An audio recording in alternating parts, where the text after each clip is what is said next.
Olá pessoal, tudo bem com vocês? Espero que esteja tudo bem. Nessa aula aqui, nós vamos dar continuidade ao estudo da falsidade ideológica, tá ok? O crime tipificado no artigo 299 do nosso Código Penal.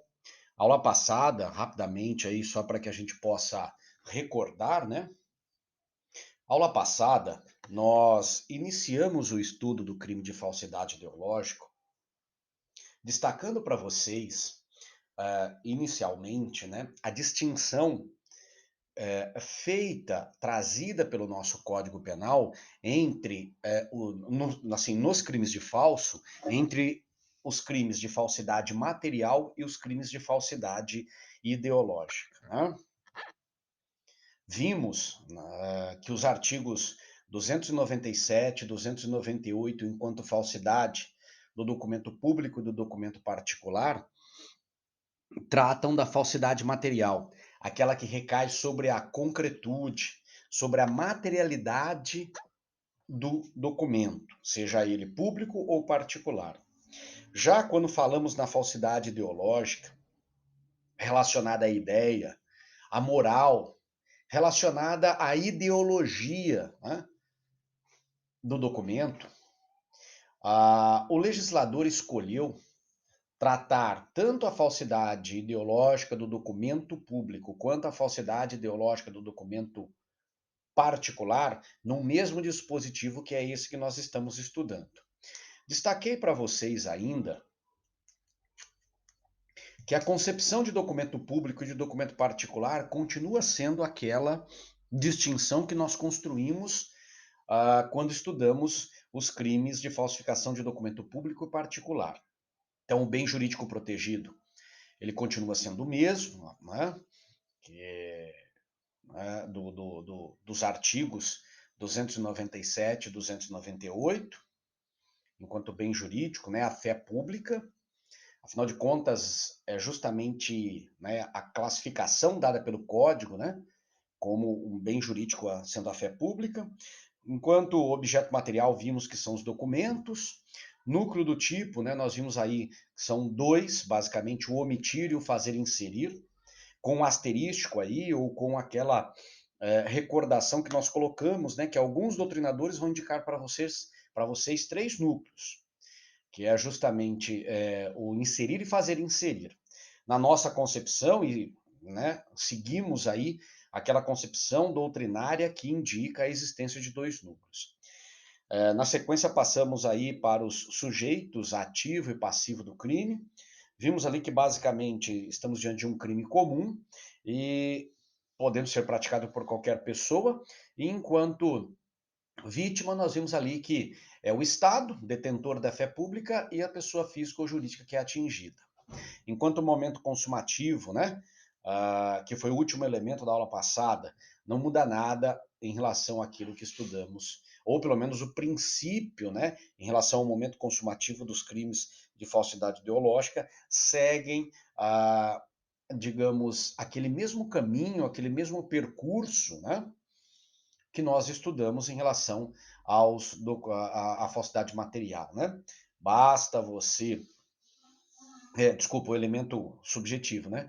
Basta você desejar a vontade, independentemente ali, né, de uma, digamos assim, se até me permite a gente voltar, né? Ah, não, esse é o elemento subjetivo. Nós paramos no elemento subjetivo. Desculpa, me perdoem, meus caros, né? Eu achei que a gente já estava no momento consumativo, quando na verdade nós vamos iniciar o estudo do elemento subjetivo, né? É o passo anterior. Olha aqui, professor já fazendo confusão aí em relação à matéria, tá certo? Bom, eu já comecei então, a verdade é essa, nós já começamos, já introduzimos aí a questão do estudo do elemento subjetivo, né? Já falei para vocês aí que é a questão do dolo, seguindo aquela mesma característica. Dolo deve ser entendido, eu digo a mesma característica, porque o dolo deve ser entendido como uma vontade. E aí já nos faz lembrar aí da teoria finalista da ação, que é aquela que foi adotada pelo nosso Código Penal, na sua parte especial, na sua parte geral, desculpa, né? A teoria finalista. e que leva em consideração aí a vontade, né? A vontade direcionada a um fim, por isso que é chamada teoria finalista.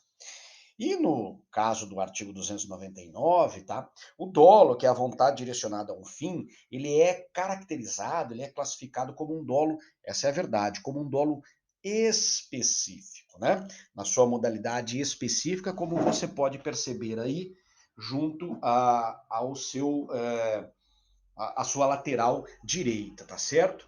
E por que ele é considerado um dolo específico, nosso artigo 299? Né? Porque a falsidade ideológica ela é considerada como um crime cujo dolo é de natureza específica. É porque esta vontade ela tem que ser direcionada a um fim descrito no tipo penal, descrito na estrutura do tipo penal. E aí eu chamo a atenção para que você fite seus olhos na parte destacada do texto em vermelho. Né? Diz lá o texto, ó, com o fim de prejudicar direito, criar obrigação ou alterar a verdade sobre fato juridicamente relevante. Se o objetivo, e aí é que está justamente a especificidade, se o objetivo do cidadão for diverso deste elemento subjetivo ou desta finalidade prevista em lei, né, se for diverso de prejudicar direito, criar obrigação ou alterar a verdade sobre fato juridicamente relevante, né, não estaremos diante do crime de falsidade ideológica. Essa é a verdade. Né? Essa é uma característica até marcante, né, do crime em estudo, essa questão do dolo específico, tá certo? Lembrando aí, antes da gente seguir, lembrando a questão do elemento normativo, né, do fato juridicamente relevante. Nunca é demais relembrar, né, que nós estudamos quando verificamos o núcleo do tipo, que essa expressão fato juridicamente relevante é um elemento normativo que faz parte do nosso artigo 299. Né? Ou seja, tudo aquilo que tem importância para o mundo do direito, tudo aquilo que, né, que digamos que cria, modifica ou extingue uma situação, um acontecimento que tenha relevância para o mundo do direito, tá certo? Este é um fato juridicamente relevante.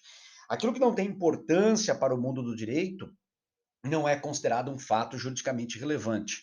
E aí, se me permitam, né, recordar aí aquela questão da resposta a uma simples pesquisa de campo feita por uma empresa em uma determinada região, levando em consideração a preferência das pessoas que residem ou das pessoas que circulam por aquele local, né? Quando você participando de uma pesquisa dessa, você, por qualquer circunstância, oferta um dado que não corresponde com a verdade, quando você, na verdade, gosta do preto e não do branco, ou quando gosta do branco e não do preto, e aí você, na hora de declarar, dá a sua versão de forma distinta, este não é um fato juridicamente relevante. Consequentemente, não sendo um fato juridicamente relevante, não merece digamos, proteção diante do artigo 299. Então, né, com o fim, mais uma vez, para arrematar aí o elemento subjetivo, com o fim de prejudicar direito, criar obrigação ou alterar a verdade, e tudo isso daí em relação ao fato juridicamente relevante. Se o agente presta a informação falsa, né, e desconhecendo desta condição. Isso daqui, pessoal, acontece muito nos casos onde você é um mero transmissor da informação. Ou por uma circunstância de trabalho, ou por uma circunstância, uma condição de trabalho, né? Às vezes você trabalha com a transmissão de informações, ou então por uma circunstância mesmo do cotidiano da vida. Você recebe a informação que não é verdadeira. E sem ter condições de saber ou não, acaba transmitindo essa informação. É lógico que nesses casos, pessoal, por faltar aí, né, de sua parte, o conhecimento e, consequentemente, pelo fato do nosso direito penal não admitir a responsabilidade penal objetiva, então você não tendo conhecimento, falta-lhe né? Não é nem a questão do dolo específico, falta-lhe propriamente o dolo, independente dele ser genérico ou específico. Falta-lhe a vontade, e se me permitam, né, para usar o texto da lei, falta a vontade justamente de prejudicar direito, de criar obrigação ou alterar a verdade sobre fato juridicamente relevante. Não há por parte do agente, né, conscientemente dizendo, e aí por isso que nós falamos em elemento subjetivo, é por isso que essa pergunta está no elemento subjetivo, não há consciência por parte do agente na prática da falsidade ideológica, ou seja, na prática de fornecer, de inserir ou fazer inserir em algum documento, por exemplo, uma informação que não condiz com a realidade, tá certo?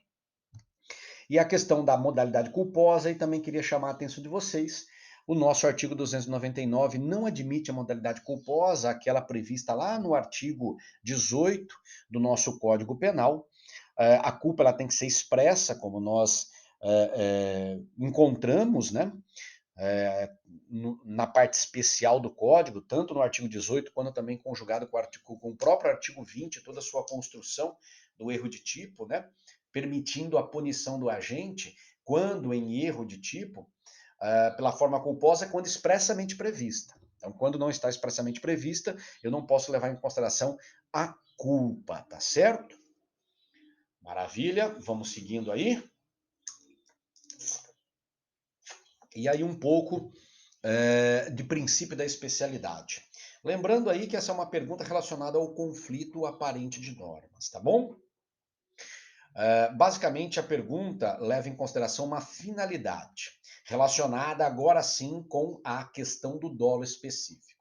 Nós aprendemos, até agora, que o elemento subjetivo do crime de falsidade ideológica é o dolo específico, a vontade, né? Voltado, ou a minha vontade em faltar com a verdade, ou omitir ou fazer, ou inserir ou fazer inserir uma informação falsa, está relacionado a, né, prejudicar um direito, criar uma obrigação ou alterar um fato juridicamente relevante.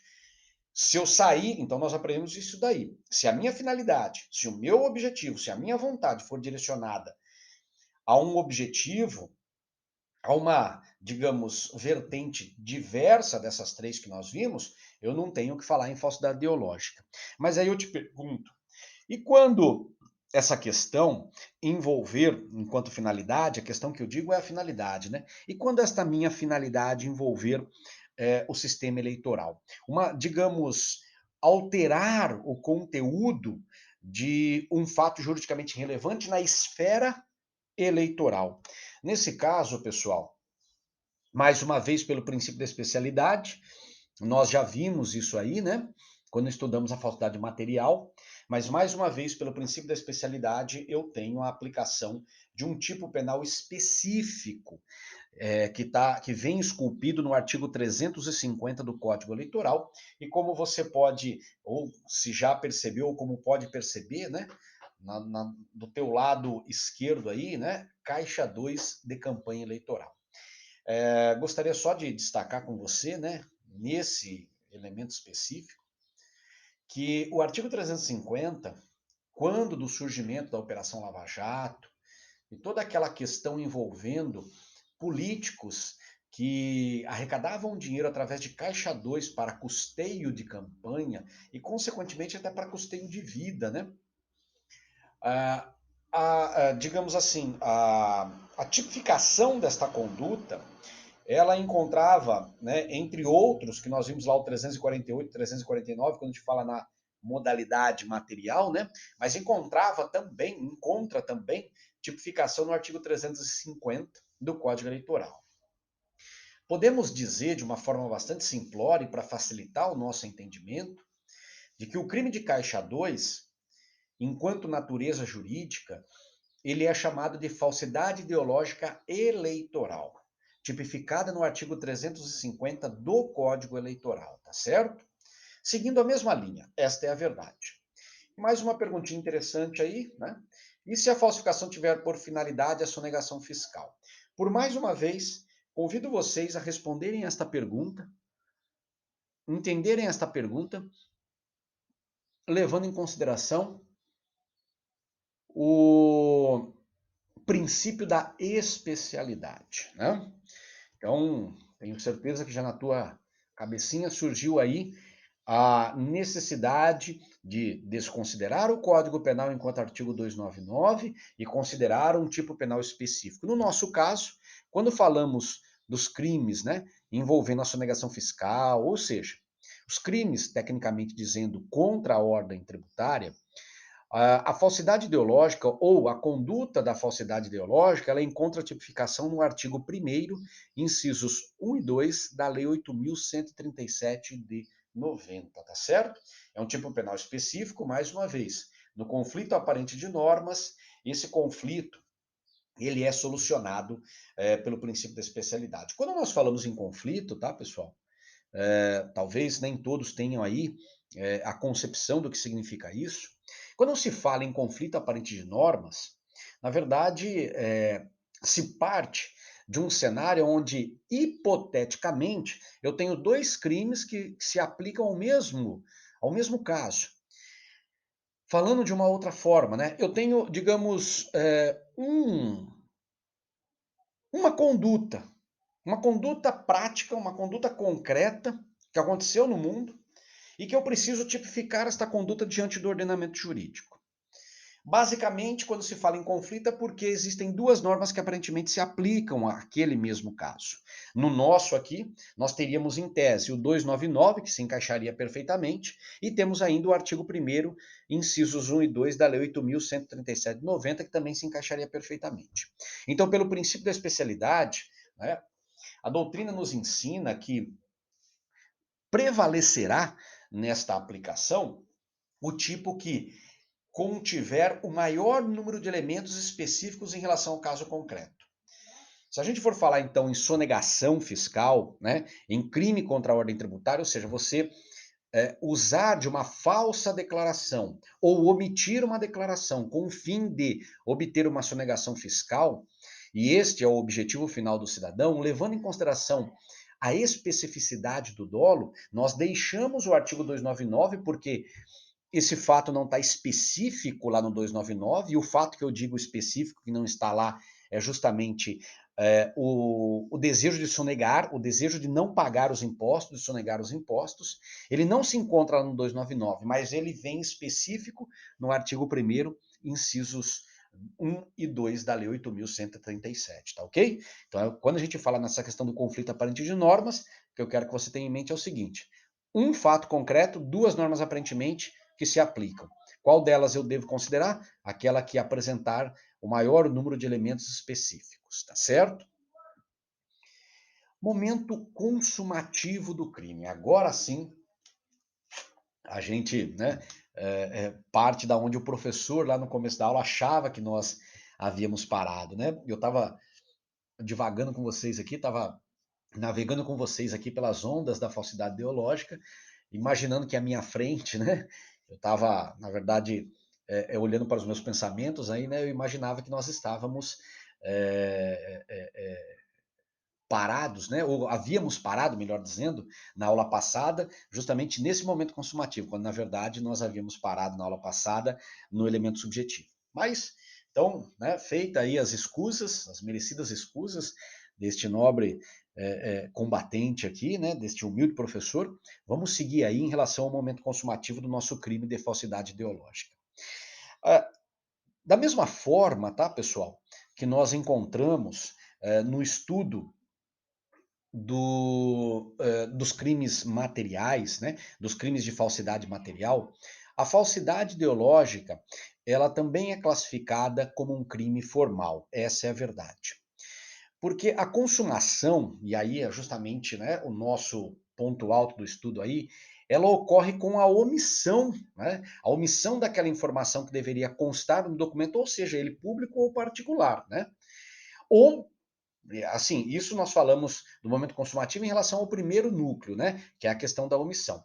Ou então, quando você, né? E aí também continua sendo um crime formal. Ou então, quando você promove a inserção de alguma informação falsa no documento, tá?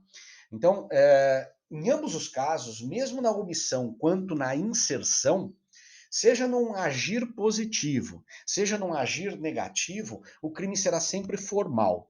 Por quê? O que significa dizer isso daí? Não está aqui na tua tela, mas você vai entender porque eu vou te dizer. Significa dizer que o crime estará consumado no exato momento onde você omitir. A omissão, ela estará consumada no momento onde você está diante do documento, está diante daquela pessoa, né? Digamos que deve preencher o documento e você tinha a obrigação de passar aquela informação, mas você não fez, né? Lembra-se do exemplo que nós trabalhamos, né? O agente ele tinha a obrigação de dizer quando do preenchimento da ficha que ele ganhava, enquanto família, ele, a esposa e o filho, 5 salários mínimos, né? E quando ele, na verdade, foi fazer a declaração, ele colocou lá 3 salários mínimos, 2 salários mínimos. Então, ele faltou com a informação. Nesse exato momento onde ele termina de preencher o documento, faltando aquela informação que deveria constar, né, ele acaba perpetrando o crime, consumando o crime.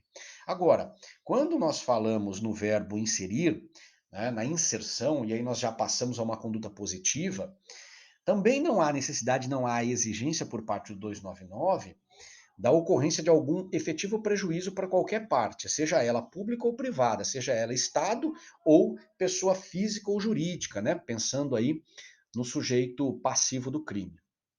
E esta consumação ocorre o quê? No exato momento onde o cidadão fez inserir naquele documento uma informação que não deveria estar ali, que não corresponde com a verdade, é por isso que ela não deveria estar ali.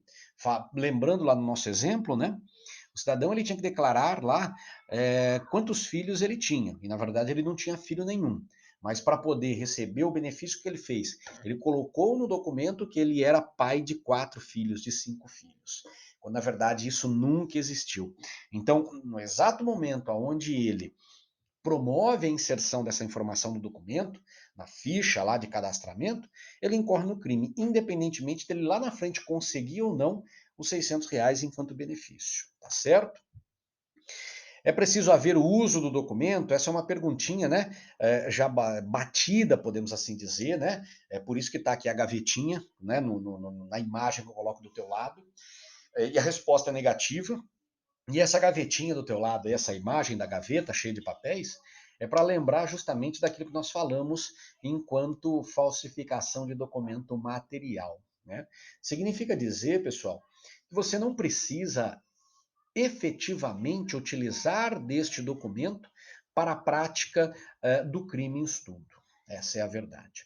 Basta que você realize aí a confecção, a realização, a concretização deste documento, independentemente do uso para a sua consumação estar completa, né?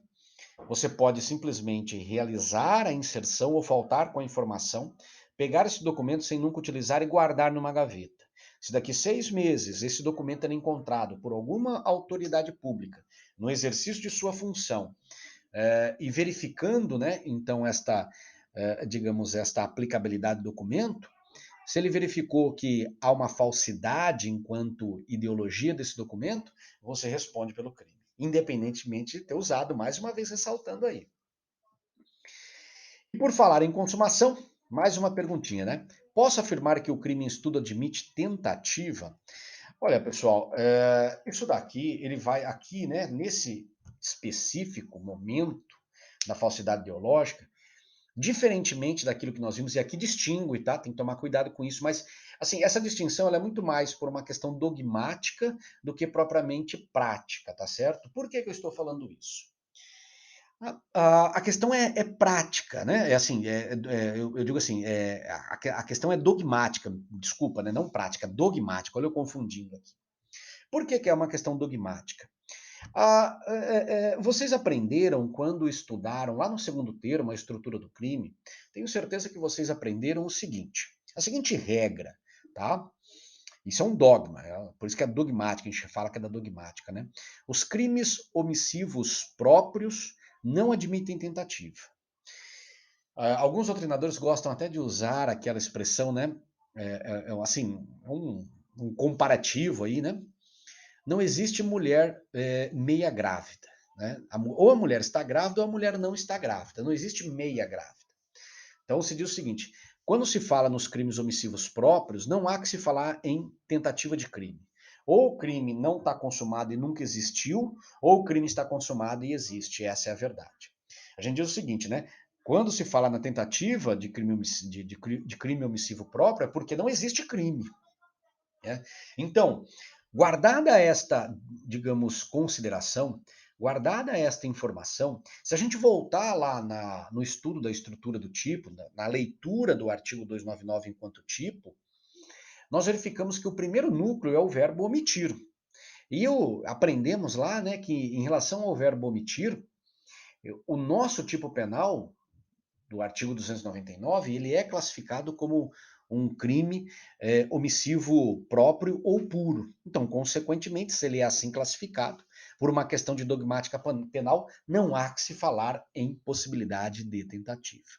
Diferentemente, quando nós falamos no verbo inserir, e aí, dependendo do posicionamento que você adota, né, se é só inserir ou fazer inserir, mas enfim. Nos dois casos, como estamos diante de uma conduta positiva, né, é um agir positivamente e não um agir negativamente, mas um agir positivamente, assim como nós vimos nos crimes de falsificação de documento público e falsificação de documento particular, na sua vertente material, aqui também há que se falar na possibilidade de tentativa, tá certo? É a resposta sim aqui em verde para você. Isso ocorre porque quando se fala no verbo inserir, estamos diante de uma conduta comissiva e plurissubsistente, que significa dizer, né, ela é dividida em vários atos, é uma conduta que se divide em vários atos e, consequentemente, então há a possibilidade aí de se falar em tentativa. Digamos que o agente, né, ele sente lá, vamos pensar aí no fazer inserir, né? Ele sente diante do agente público no sentido de promover a formulação de um documento de seu interesse.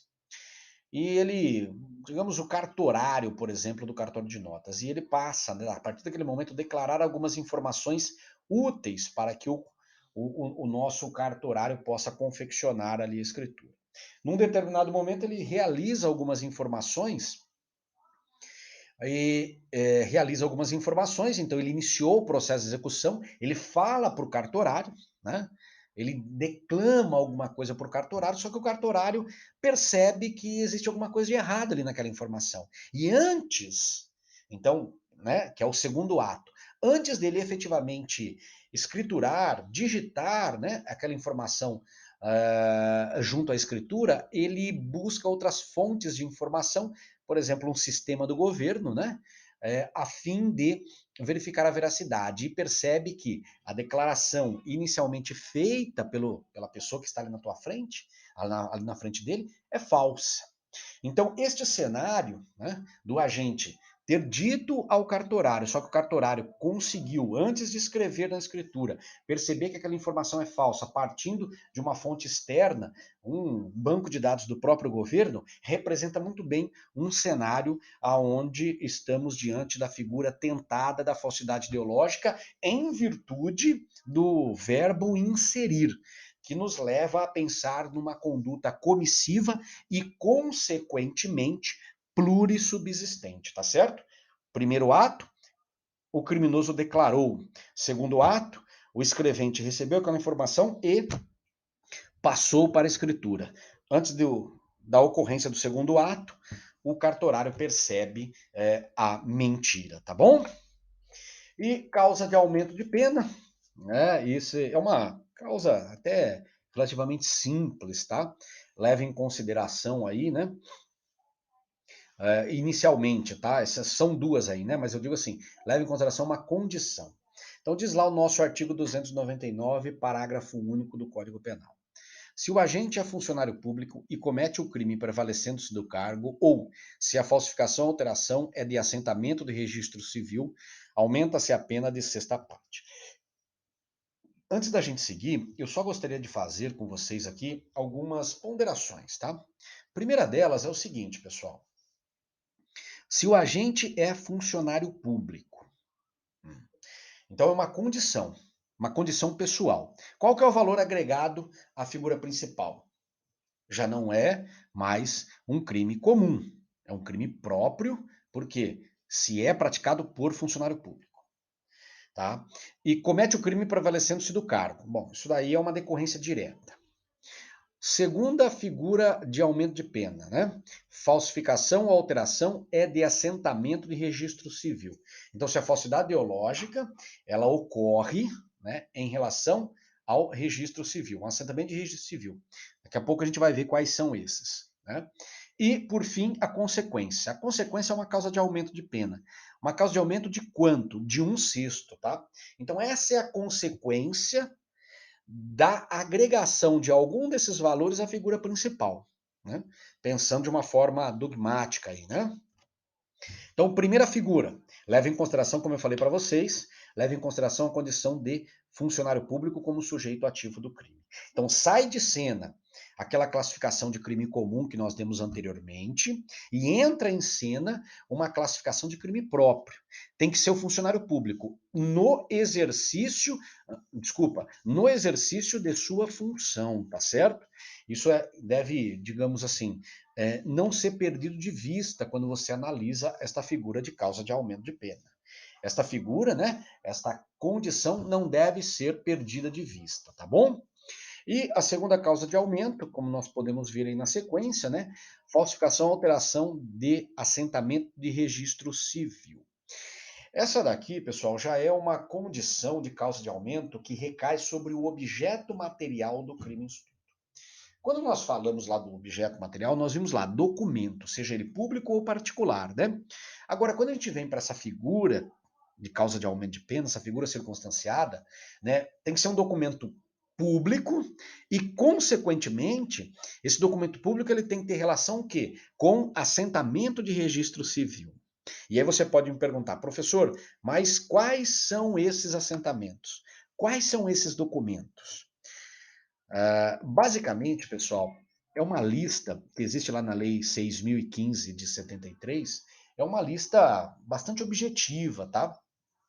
Então, que a gente precisa, assim, ao menos considerar aí, digamos, os três primeiros, se me permitam, que são os mais importantes, né? Que, assim, importantes que eu digo, assim, com maior frequência, tá? Todos são importantes, mas que aparece com maior frequência, que são as certidões de nascimento, as certidões de casamento, as certidões de óbito, as certidões de emancipação, de interdições, as sentenças declaratórias de ausência, quando o cara some, né?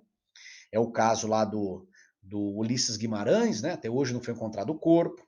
As opções de nacionalidade, quando você tem então lá a ocorrência do nascimento, por exemplo, fora do Brasil, né? Você tem um tempo para escolher.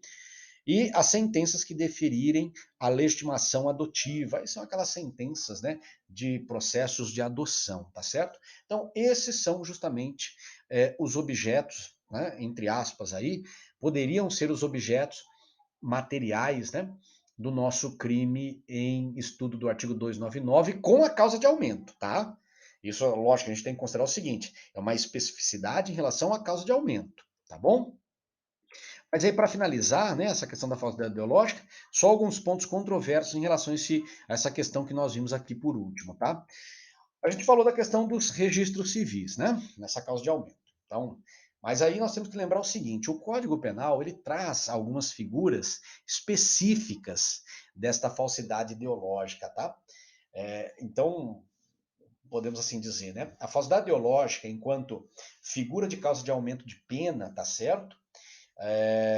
Pela questão da falsidade, né, recair sobre um assentamento civil, ela é uma figura subsidiária. Ela só será aplicada quando não for o caso, os casos, né, que a gente vai ver a partir de agora. O primeiro deles é aquela questão do crime, né, chamado de nascimento inexistente, previsto no artigo 241 do Código Penal. Basicamente, como você pode ver aí, ele diz o seguinte, ó, promover no registro civil a inscrição de nascimento inexistente, né? Ninguém nasceu, ninguém surgiu, não houve parto, não existe mulher grávida. Então você vai lá perante o registro civil, né? E declara haver nascido uma criança, quando na verdade essa criança nunca existe. Isso daqui é quando você quer criar aquele famoso, né, laranjo fantasma, né? O seu amigo fantasma, para você então abrir aquele monte de contas, aquele monte digamos assim, de paraísos, né, de contas em paraísos fiscais para poder esconder valores fraudulentamente desviados do poder público, tá certo? Temos aqui também o artigo 242, princípio da especialidade, né, que trata do crime de registro de filho alheio como próprio. Então, dar parto alheio como próprio, registrar como seu o filho de outrem, ocultar recém-nascido ou substituí-lo, suprimindo ou alterando direito inerente ao Estado civil. Aqui, pessoal, aquela famosa adoção à brasileira, né? Aqui existe uma criança, diferentemente do 241. Só que essa criança não é teu filho. Você chega de perante o cartório e diz o seguinte: não, eu vim aqui registrar o nascimento do meu filho. Então se declara como se você fosse o pai, né? Quando na verdade não é. Certo? E como resolvemos a questão do crime de falsidade ideológica versus a questão da bigamia, tá certo? Também envolvendo essa questão dos registros civis. Então a distinção, ela tá justamente na concretização do casamento. Olha que coisa interessante, né? Bigamia todo mundo sabe, né? Ou presumo eu que saiba, quando duas pessoas, desculpa, quando uma pessoa se casa duas vezes. Ele casa uma segunda sem se divorciar ou conseguir uma decisão judicial de nulidade do casamento anterior. Né? Então, como que a gente faz essa distinção do crime de bigamia da falsidade ideológica? Afinal de contas, no segundo casamento, né, o cidadão foi lá e se declarou solteiro, quando na verdade era casado. A distinção, pessoal, né, ela está justamente na concretização, como eu coloquei para vocês, na concretização do segundo casamento, tá? Se o segundo casamento não se concretizou, por exemplo, você só ficou no processo de habilitação, e aqueles que se casaram já, né, eles sabem que quando você vai se casar, você vai até o cartório, então existe um prazo lá para você marcar a data do casamento, porque é preciso haver um processo de habilitação, justamente um processo para verificar se está tudo ok, né? Então, se o casamento, o segundo casamento, ele não se concretizou, então nós ficamos no crime de falsidade ideológica. Por quê? Porque o cidadão está lá, né? Ele se declarou solteiro. Então, no processo de habilitação, quando na verdade ele não era. Se o casamento não se concretizou, falsidade ideológica. Agora, se o casamento se aperfeiçoou, aí nós temos o crime de bigamia, lá do artigo 235, né? Em concurso material, e vale a pena citar aí, né? Em concurso material com crime de falsidade ideológica. Por que com crime de falsidade ideológica? Porque o crime de falsidade ideológica ele aconteceu lá no processo de habilitação. Então ele foi formalizado lá, ele se consumou lá. Agora, se o casamento efetivamente ocorreu em virtude desta falsidade, como o crime do artigo 235 é um crime cujo resultado é material, ele é classificado como um crime material, porque o casamento precisa existir, efetivamente existir, então é por isso que a doutrina aponta aí o concurso material entre o crime de falsidade ideológica e o crime de bigamia, tá certo? E mais princípio da especialidade aí, né? Fraudar o sistema financeiro nacional, esse daqui também relacionado a questões do BNDES, por exemplo, que né, nos últimos tempos nós vimos aí com financiamentos junto ao BNDES, né? Quando você pratica a falsidade ideológica, então quando você faz uma afirmação falsa no documento, mas esse documento ele vai surtir efeitos junto ao sistema financeiro nacional, né? Então você pratica o crime previsto lá nos artigos 9 e 10 da Lei 7.492 de 86, que trata dos crimes contra o sistema financeiro nacional, tá certo? E também nós temos aí a questão do processo de falência, também um princípio, digamos assim, desculpa, um princípio, também o princípio da especialidade, e também, né, levando em consideração um tipo penal específico, quando você pratica a falsidade ideológica num processo de falência, o crime, né, ele vem tipificado lá no artigo 171 da Lei 11.101 de 2005, que trata da lei de falências, tá certo? E para finalizar aí, eu creio que agora sim a gente está finalizando, né? Artigo 49 da CLT, consolidação das leis trabalhistas, né? Nós falamos já disso quando tratamos da falsidade material, mas não custa, né, relembrar aqui, né? Então, quando a gente, digamos, pratica a falsidade ideológica, né? Junto à carteira de trabalho de previdência social, né? Considerar-se-á, né, como a gente está vendo no texto aí, ou se me permitam, né, a gente considera aí o crime de falsidade não do artigo 299, né? A gente considera lá o 49 da CLT, que na verdade, né, ele faz uma referência direta à questão do 299, ou seja, a mesma coisa que fosse aplicar o 299, tá bom? E aí, agora sim, chegamos ao final da nossa aula sobre falsidade ideológica, tá certo? Pessoal, próximo, o próximo título aí que nós vamos estudar, tá? É o crime de falsificação de... desculpa, que falsificação? Uso de documento falso do 304. Obrigado e fiquem com Deus.